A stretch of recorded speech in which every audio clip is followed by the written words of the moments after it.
There's various online classes which I attend as much as I can, which I think is more or less all of them. And there's a monthly, they did have a Conversations in Unity, which was a gathering of minds together. This is online,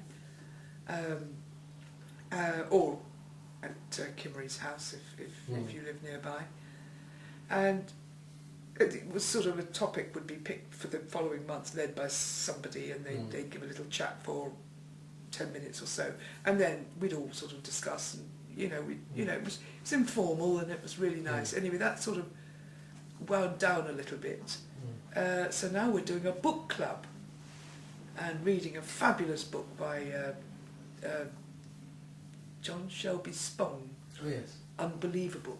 And it is really such a good book. I mean, I was so impressed with the first session that I ordered it from Amazon, so I have my own copy, and I'm just keeping pace with the monthly reads. Each person would read a couple of paragraphs. We stop and discuss maybe or not if there's nothing to say, and then on next person would read another couple of paragraphs. And I really, really like that book.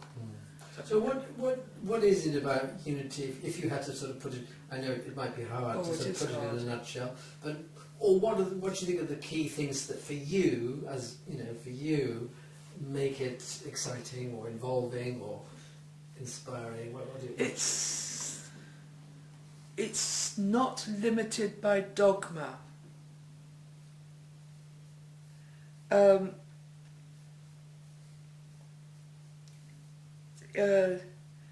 Is not limited by ritual, dogma, mindless following, just following for the sake of following, it seems. There's no... it's my belief that believing in somebody is not sufficient. It's the teachings that are paramount to me. The teachings are the beginning, middle and end for me. And I find stories interesting, Bible stories interesting, but it's actually the teachings are the focus for me. And I try and walk the talk, and to me that's the essence of it all. And knowing this, believing in this person or that person, and believing it's just not necessary. I was saying to somebody the other day that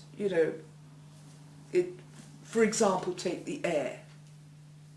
We're talking about people saying, do you believe in God? And I was saying, well, you'd have to define what your belief, what your belief that God is.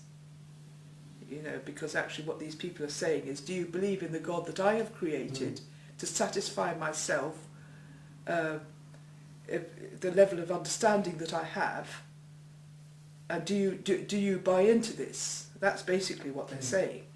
So I never enter into any discussions like that with anybody because it's pointless. And it's like saying, do you believe in air?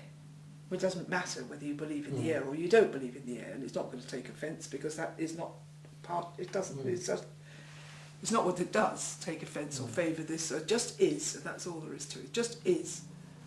And it's very much. And I find freedom to be me, in a spiritual sense, in Unity, and I really value that. I really, really value that. One valuable thing about Unity is that anyone from any religion or none are welcome. It's not the religious thing, although there is a basic, there's a Christian root, if you like, from the point of view of things. That's there, but it's not something that's pushed, and there's no requirement to adhere to a dogma at all. So in fact, people from any religion, be it Muslim, be it Jewish, be it Hindu, be it, or none, but some people with none who would possibly need to believe in some sort of higher power or some sort of spiritual, have a spiritual bent of some description in order to appreciate unity and what unity has to offer. That's all I would say. And that I think is a very valuable thing. It's very, you know, it's just the religious stuff. In fact, nobody would even ask, what religion are you? It's not something that even is, it would never occur to anybody to wonder. So unless you offered it, and then if you did, yes, that's fine, it's not it, because it's not in the way, because it's a spiritual way of being. It's not a religious way of being, it truly is not.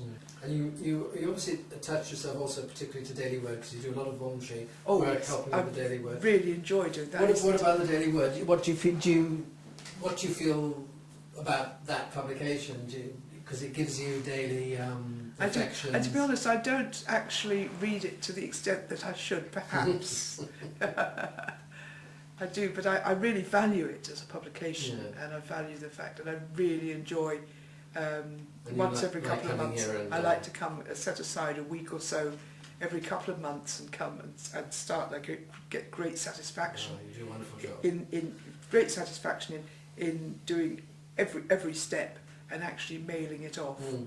And I just feel you're absolutely invaluable, as you must realise to us now. So you're an absolute gem as far as that's concerned. Well, thank you.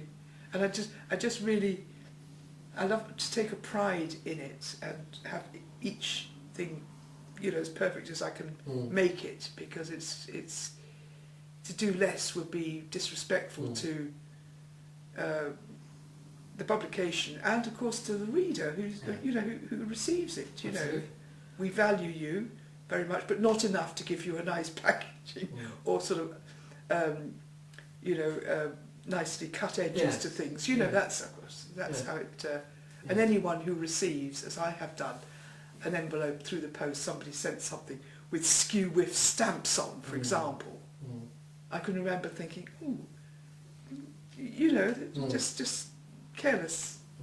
You know, I mean, it may have been a different story. There may have been a child doing it or a disabled. Who knows? I don't know. But in any event, I thought, ooh, you know, it sort of, it didn't